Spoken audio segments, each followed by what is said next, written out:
অসহায় টুনির গল্প পর্ব ৯।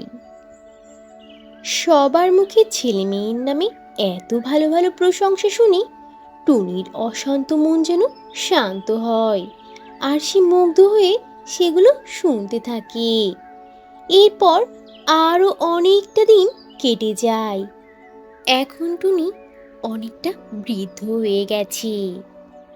এখন টুনির আগের মতো সেই শক্তি সামর্থ্য নেই, চলাফেরা কমে গেছে, কথাও যেন বলতে হয় আস্তে আস্তে, ধীরে ধীরে। আর এইসবের মধ্যে সব থেকে ভালো আর সুন্দর খবর হলো রনুর একটি ভালো চাকরি হয়ে গেছে। তখন রনু ও মনু মায়ের কাছে এসে বলে, মা, ও মা, শোনো না, ভাইয়ার খুব ভালো একটা চাকরি হয়েছে শহরে, আর ভালো একটা বেতন দেবে সেখানে। আর ভাইয়া নাকি সেখানে চলে যাবে খুব তাড়াতাড়ি। মনুর কথা শুনে তখন টুনি বলে, কি বলছিস মা? আমার তো তাহলে খুশির আর অন্ত রইল না রে। আমার সোনা ছেলে চাকরি হয়েছে মোটা ভালো বেতনে। আরে মা, তুই কি বললি? আমি তো মনে হচ্ছে এখন পৃথিবীর সব থেকে সুখী মানুষ। যাক, আমার স্বপ্ন অবশেষে পূর্ণ হলো। আমার বাবাটার চাকরি হয়ে গেছে, আমার আর চিন্তাই রইল না। আর এখন আমার মায়ের বিয়েটা দিতে পারলেই আমি চিন্তা মুক্ত হয়ে শান্তিতে মরতে পারবো।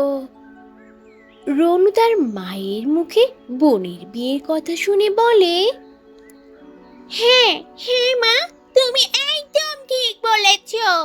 এবার আমার বোনের ভালো একটা ছেলে দেখে বিয়ে দিতে হবে, তাহলেই তো সবটা ঠিকঠাক হবে।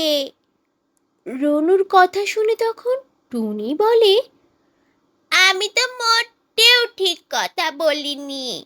আমার ছেলেরও তো বিয়ের বয়স হয়ে গেছে, তাই আমি ঠিক করেছি আমার ছেলে আর মেয়ে দুজনকেই একসাথে বিয়ে দেব, আর অনেক আয়োজন অনুষ্ঠান করে ধুমধাম করে এলাকার সবাইকে দাওয়াত করে খাওয়াবো। অসহায় অভাগা টুনির খারাপ দিনগুলো যেন এবার শেষ হতে গেল। টুনির ভালো দিন বুঝি ফিরে আসলো। তোমাদের কি মনে হয় বলবে আমাকে কমেন্ট করে। তো বন্ধুরা, এই ছিল আজকের গল্প। গল্পটি থেকে কি শিক্ষা পেলে তা অবশ্যই কমেন্ট করে জানাবে, আর ভালো লেগে থাকলে একটা লাইক করে দেবে। আর এখনো যদি চ্যানেলটি সাবস্ক্রাইব না করে থাকো, তাহলে এখনই লাল রঙের বাটনটি চেপে চ্যানেলটিকে সাবস্ক্রাইব করে দাও, আর অল দি নোটিফিকেশন প্রেস করে রাখো। তাহলে বন্ধুরা, আজ এখানেই শেষ করছি। আবার দেখা হবে নতুন কোনো ভিডিওতে, নতুন কোনো গল্প নিয়ে। সে পর্যন্ত তোমরা সবাই ভালো থাকবে আর নিজেদের প্রতি খেয়াল রাখবে। আল্লাহ হাফিজ।